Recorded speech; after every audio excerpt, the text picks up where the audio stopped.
Hello দেশবাসী, একটি নির্বাচনী ভিডিওতে আপনাদের সবাইকে স্বাগতম। আজকে 12ই ফেব্রুয়ারি আমাদের জাতীয় সংসদ নির্বাচন, তাই সকাল সকাল বউ বাচ্চাকে সাথে করে নিয়ে বের হয়ে পড়লাম। অবশেষে তার অপেক্ষার প্রহরটা আজ শেষ হলো। বাবা আর মেয়ে তো বেজায় খুশি, দেখো না, তাদের দেখেই বোঝা যাচ্ছে। আমি ভোটার হয়েছি সেই অনেক আগেই। অনেক সময় নিজের ভোটটা দিতে গিয়েছি, কিন্তু বারবার ফিরে এসেছি। ভোট দিতে পারিনি, আমার ভোট অন্যজন দিয়ে দিয়েছে। নির্বাচন যে একটা কত উৎসব মুখর পরিবেশে হয় সেটা আজকে আমি বুঝলাম। আজকে আমি এবং আমার ফ্যামিলি অনেক খুশি। বাবা আর মেয়ে যখন এগিয়ে গেল সামনের দিকে, আমি ভাবলাম আমিও তাদের পিছু পিছু যাই, কিন্তু আমার যাওয়া হলো না। আমাকে নাকি মহিলাদের লাইনে যেতে হবে।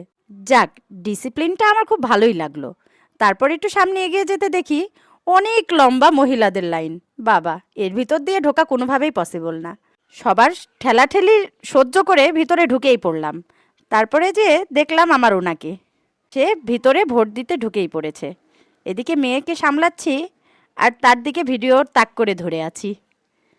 সে তো বেজায় খুশি, সে আমার দিকে তাকাচ্ছে আর মিটিমিটি করে হাসছে, কারণ আমার তো এবার ভোট হয়নি। ইনশাল্লাহ পরবর্তীতে আমি ভোট দেব। ভোট শুধু গণতান্ত্রিক অধিকার প্রতিষ্ঠা করার জন্য নয়, হচ্ছে সমস্ত মানুষের একটি মেলবন্ধন তৈরি করার ক্ষেত্র। আমি অনেকদিন পর আমার অনেক গ্রামের মানুষের সাথে দেখা পেলাম। হিমেল একটা মানবিক ছেলে, সেও একটা বুড়িমাকে অনেক সাহায্য করে তার নাম্বারটা বের করে তাকে ভোট দিতে সাহায্য করলো। কি ধানের শীষ, কি বিএনপি জামাত, আমাদের গ্রামের লোক সবসময় একই সাথে এক কাঁধ মিলে যে কোনো পরিস্থিতি মোকাবেলা করে থাকেন। তাদেরকে দেখে আমার আনন্দে মনটা ভরে গেল। তরুণ থেকে বৃদ্ধরাও এই ভোটে অংশগ্রহণ করেছে। মনে হচ্ছে আমাদের গ্রামটা একটা প্রাণ ফিরে পেয়েছে। সবার মুখে কি মিষ্টি হাসি দেখুন।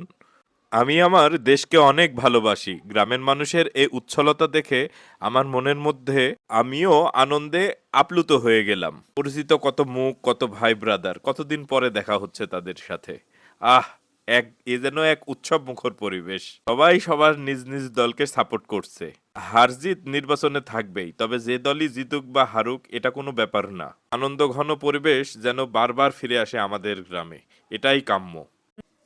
আমি এই ভোটের আনন্দের পাশাপাশি জিলাপি খাওয়ার জন্য অনেক অপেক্ষায় ছিলাম, কিন্তু দুঃখের বিষয়, জিলাপিটা আমার পছন্দ হয়নি আর আমি জিলাপিটা খেতেও পারিনি। আমার সাথে ভোট দিতে আমার আম্মা যেন চলে এসেছে।